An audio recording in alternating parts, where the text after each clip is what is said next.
Şükür nimetin manasynyň birişi. Fema şükür ricleyn, iki ayağın şükür näme diýipdirler. Ahay in ra'aytum maytan ghabattahu istamalta bihima khayran amalahu ve in ra'aytum maytan maqattahu kafaftuhuma an amalihi. Onu günne cenaze işleýänsiň diýipdir. Günne cenaze kılýanlar diýipdir. Günne mescitlerde aziz cemaatlar cenaze var diýip gıýgyrylýanlar diýipdir. Şonu şu aýyrlan adamy o adam odol tanıyan bolsaň, o adamdy dindar adamdy diýen bolsaň, sen ayagyň menen şu gowluga gaşyn ýöräber diýipdir. Gowluň izinden ýöräber diýipdir. Är kadamyny geçseň ertek bolar sen diýipdir.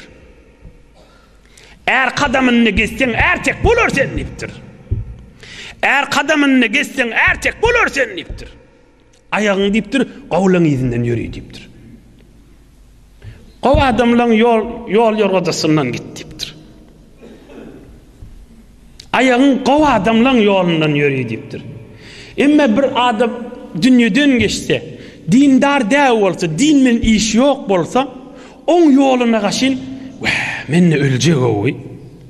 Şu dünýeden seni ýygnap akdiýärler owy. Malyňa çeli talaňa düşýär owy.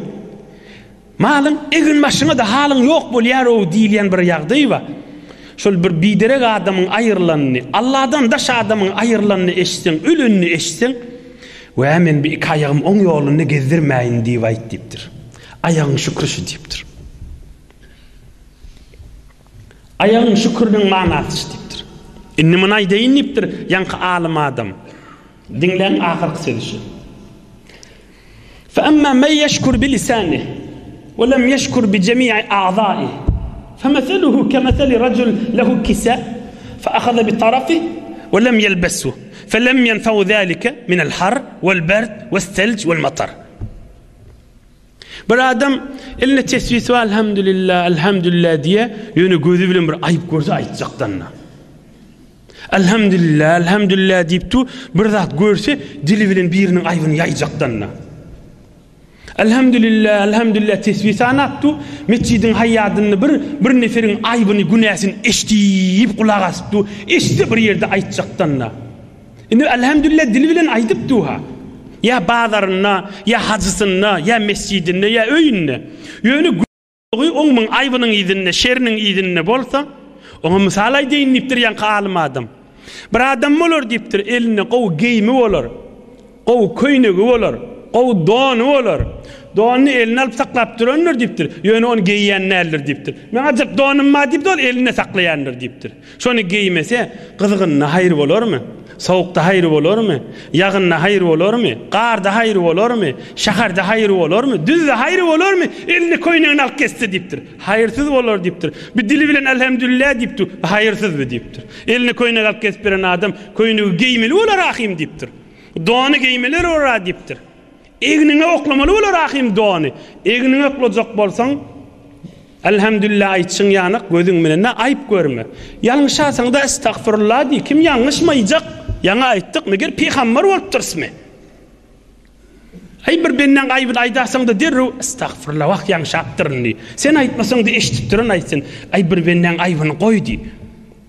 Koy kalsın diye. Din, şeriat, o adamların din görürünü diye 100 ayıptan bir koyun ayt deyiptirler diye. 100 ayıbı basır deyip diye. Kudretun bolsa, imanın bolsa, cüretin bolsa, yuvaşaçıktan taraf kenara çekti, ayıbına ayt, ayıbına ayırsın. Yaxşın, yaxşısını ayt, yaxşısı artsın, yamanın yamanını ayt, pelinden aytsın diye Türkmen. Yuvaşaçıktan kenara çek, sen eşitiri işetken etmesen akağı olacak diye, kudreti bağı olsa. Tüys şükrün nıgmat taşı. Şeytan paltasın daşa uryan vurdun daşa. Şeytan aydıptır. Adamlığın daşından aylanar ne şükür ederiniptir. Ne şükür bolmayacak bolsa bir insan, bir musulman adam yolları daşlar. Din vurdunun eşitip, din manasını eşitip ve men şey deyin ve bir işlerde etmeyin tüys musulmanlaşa. Tüys şeytan şonu azırıp bilmeyecek adamları da şu. Şondan çürüyümde eştensiniz bir adam Kur'an-ı Kerim yad tutuyor. Bir para Kur'an-ı Kerim yad tutuptur. Ya Tebarek surasını yad tutuptur. O zaman eştensiniz ulamalardan Kur'an-ı Kerim yad tutup yadından çıkarsa günahs känni. Şimdi geçen hafta ayttık, unutsan yaddan çıkarsan günahs yok dip. Emma din gurrüngünde bir gurrüng var. Kur'an-ı Kerim yaddan çıkarsan günahs olu kon dip. Näjire boldy bu manasy? Manasy şu dinlen. قال النبي صلى الله عليه وسلم عرضت علي أجور أمتي حتى القذات يخرجها الرجل من المسجد. Ummatumun sogaplarını bana köködülli, bana arz edilli, köködülli. Men ummatumdan bir adam namaza mescide geliye, bir kişicik hafacık ba, bir qırıncık kılca, bir süvürgüşten dövülüp kaçan, hulasa bir hafacık, şon alıp cüvcüğüne saliye, daşarik çıkanına daşarik epperiye, şon sogabına çeli bana köködülli diye. İyi. Nawal kuvuruna mescidin içinde bir zat görüye, şon cüvcüğüne salıp da daşarik çıkanına epperiye. وعرضت علي ذنوب أمتي فلم أرى ذنبا أعظم من سورة من القرآن الكريم أو آية أوتيها رجل ثم نسيها رواه الترمذي وأبو داود. إما أمتمن günäsini köködülli diýipdir. Bir adam bir mübarek süre Kudret kelamdan yad tutsa, bir para yad tutsa, bir aya yad tutsa, soňra yadından çıkarsa, soňra zır şonu aktarmasa, zır gözlemese, şo garşyna qalsa, ummatumda şo jüri ulugune adam görmedim diýipdir. Gaýta okuyun. Ve uridat alayya zunubu ummati. Bu gurrunam diýip tada aýdylypdy. Ulu berilen nygmatyň gadryny bilmänni be. Allah'ın kelamı kursağına giriptir, şonun kadrini bilmeni, ini kade gözlemänni. Agzalyp durulanyň manasy şondan çyryp. Näme diýip bir adam Kur'an-ı Kerim'i okuyup, yad tutup, soňra yadından çıkarsa günäsken, näşükür boldy be. Allah'ın kelamını kursağına, maňzyna siňdirdi. Inni şo duaşyny galypdy. Dinlen ahyrına çeli. Ummatumun günahsyny köködülli. Iň ulu günah görenim Kur'an-ı Kerimden bir süre, bir ayet, bir para, bir bölük Kur'an-ı Kerimden yad tutupdyr, soňra yadından çıkarıpdyr. Qala Sufyan radıyallahu anh huwa at-tark wal-rafd wa tarkul amal bima fih. Ama mağdam Ebu Hanife'n zamanına aýtýanmışdyklar. Kur'an-ı Kerim yaddan çıksa günahsy var diýänniň manasy yad tutupdyr. Inni okuyman şo garşyna goýup kada açanak innanak diýmäge dilimiz barjak der. Kada açanak, kada okanak men Kur'an yad tutandyryn bir kada tekrar edeýin. Kâde murur edeyin, kâde öwürläyin, kâde okayin, hi bolmasa kä kulak asayin. Destgaly dolu kulak asyp gedeyin. İşläp beren ýerinde dinläp bolýan. Kulagynda goýup hiç kime de döwrüňdäkilere pikirini, hawasyny aňryk bärik bermäni dinläp bolýan. Yo hiç zat innemän şo garşyna galsa, o şo goýuşyna goýsa günäkär diýen adam şol adam diýipdir. Yine diyen näşkür da be. Allah o näşkürlükden saklasın, hem mäňizi içerleňiz bilen bile. Emma gurrun kamil bolsun.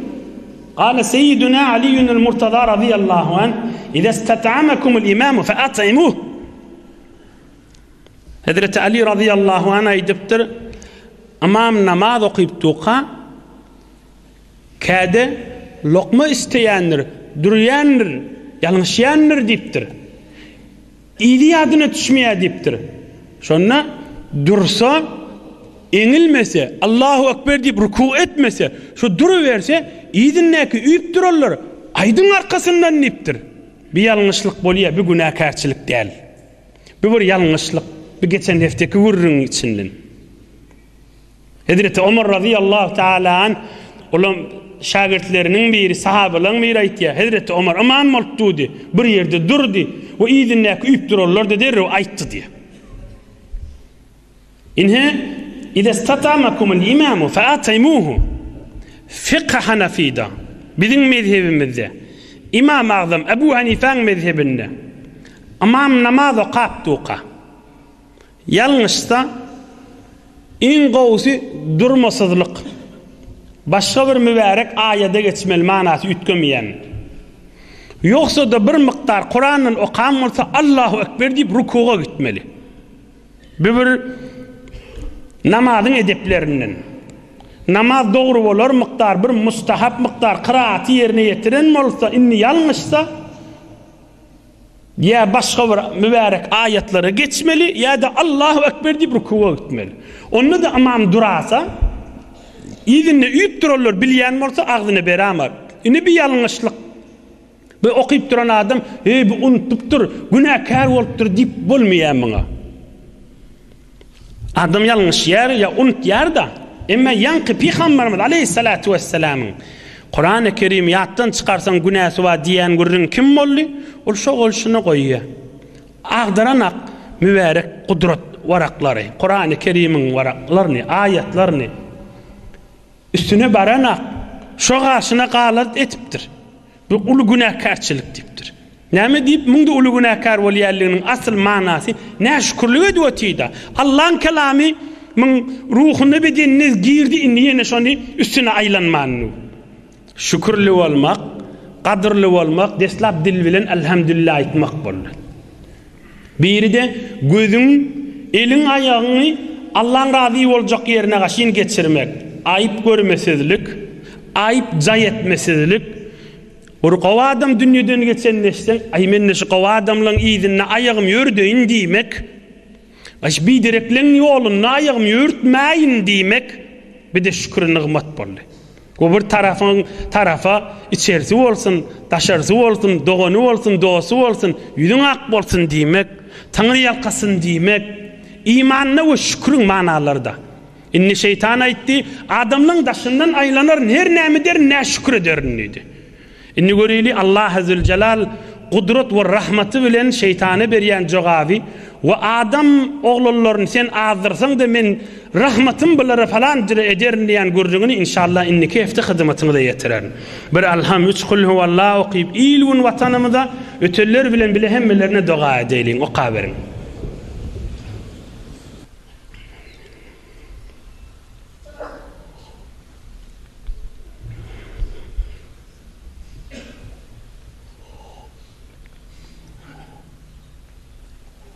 Diptirler. Kan mübarek surelary okuydyk diptirler. Piraga dua edin ilahi amin.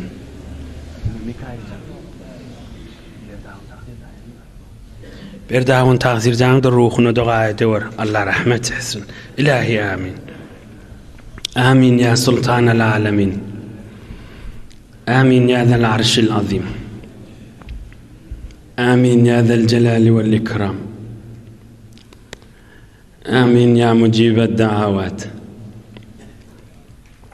إلهي آمين آمين يا سلطان العالمين